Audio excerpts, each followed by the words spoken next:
ತೊಳೋದಿಗೆ? ಹ್ಞೂ ಸರ್, ಬೆಳಿಗ್ಗೆ ಹೋಗಿದ್ದೆ. ಇವತ್ತು 6 ಗಂಟೆ 7 ಗಂಟೆಗೆ ಹೋಗಿದ್ದೆ. ಹಾಂ ಹಾಂ. ಹೋಗಿ ಒಂದು 50-60 ಕಾಯಿ ಹಾಕ್ಬಿಟ್ಟು ಬಂದೆ. ಅಲ್ವಾ? ಬಂದಿತ್ತ ಮಾಲು? ಅಯ್ಯೋ ಬೇಜಾನ್ ಇವತ್ತು. ಹೌದಾ? ಭಯಂಕರ ಐಟಮ್ ಬಂದಿತ್ತು ಇವತ್ತು.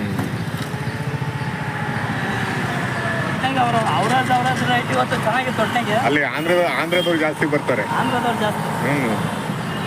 ಆಮೇಲೆ ಬಾಂಬೆ ಬ್ರದರ್ಸ್ ಒಬ್ರು ಇದ್ದಾರೆ, ದಾವಣಗೆರೆ ಒಬ್ರು ಇದ್ದಾರೆ. ಆಂಧ್ರದವರು, ಬಾಗಲಕೋಟೆ, ರಾಯಚೂರು ಅವರೆಲ್ಲ ಬಂದಿರೋ ಒಟ್ಟಿಗೆ ಇವತ್ತು. ಹೌದಾ?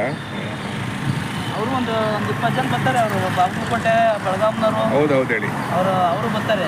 ಅವ್ರ ಕಡೆಗೆಲ್ಲ ರೈಟ್ ಜಾಸ್ತಿ ಅಂತ. ಹೌದು. ಅಲ್ಲಿಲ್ವಲ್ಲ ಇಲ್ಲಿ? ಅಲ್ಲಿಲ್ಲ. ಅಲ್ಲಿ ಆಂಧ್ರದಲ್ಲಿ ಒಂದೇ ಒಂದು ಮರ ಇಲ್ಲ ಅಲ್ಲಿ.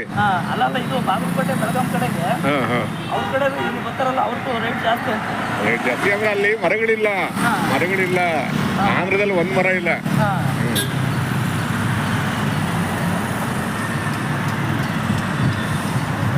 ಎಷ್ಟೊಂದು 50 ತಗೊಂಬಂದ್ರ? ಒಂದು 50 ಹಾಕೊಂಡಿದ್ದ. ಒಳ್ಳೆ ಕೆಲಸ ಮಾಡಿದ್ವಿ. ಮಂಜುನಾಥ್ ಒಳ್ಳೆ ಮನುಷ್ಯ ಬಿಡ್ರಿ ಅವರು. ಹಂಗೆ ಬಂದ್ರು, ಏನಣ್ಣ ಬರೋದೇ ಬಿಟ್ಬಿಟ್ಟೆ ಅಂತ ಇವತ್ತು.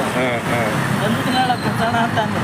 ಸರಿ ಸಾಲದಕ್ಕೆ ನಮಗೆ ಗೊತ್ತಿರೋ ಏರಿಯಾನೇ ಅಲ್ವರ, ನಾವು ಹಾಕೊಂಡು ಬಂದ್ಬಿಡ್ತೀವಿ.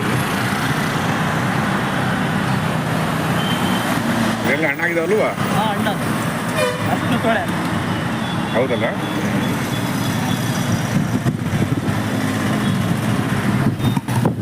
ಇನ್ನೊಂದು 2 ತಿಂಗಳು ಸಿಗ್ತಾವಲ್ವಾ ಸರ್? ಇನ್ನೊಂದು 2 ತಿಂಗಳು ಅಂತ ಹೇಳೋಕ್ಕಾಗಲ್ಲ ಸರ್. ಒಟ್ಟಿಗೆ ತೋಳೂರಲ್ಲಿ ನಮಗೆ ಸಿಗ್ತಾ ಇರ್ತೈತೆ. ಇನ್ನೀಗ ಅಲ್ಲ ಸ್ವಲ್ಪ ಈ ಕಡೆಗೆ ಕಮ್ಮಿನೇ, ಸ್ವಲ್ಪ ಯಾರು ಇಲ್ಲ ಅಂತಾರೆ. ಅಲ್ಲೇ ಅಲ್ವಾ? ತುಮಕೂರಿಗೆ ಬರ್ತಾ ಇಲ್ಲ ಸ್ವಲ್ಪ ಅಲ್ವಾ? ತುಮಕೂರು ಇದಕ್ಕೆ ಬರ್ತೈತೆ. ಬಂದ್ರೂ ಸ್ವಲ್ಪ ಕಾಯಿ ಅಂತ ಚೆನ್ನಾಗಿರೋ ಕಾಯಿಗಳು ಸಿಗ್ತಾ ಇಲ್ಲ. ಇದು ತೋಳಿರೋದಾ? ಇದು ಬೋಚನಹಳ್ಳಿ.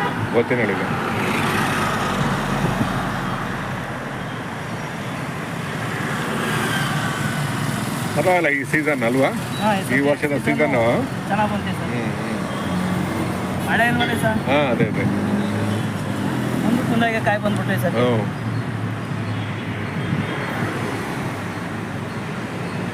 ಇನ್ನೂ ಊಟ ಇಲ್ಲ ಸರ್. ಹೋಗ್ಬೇಕು.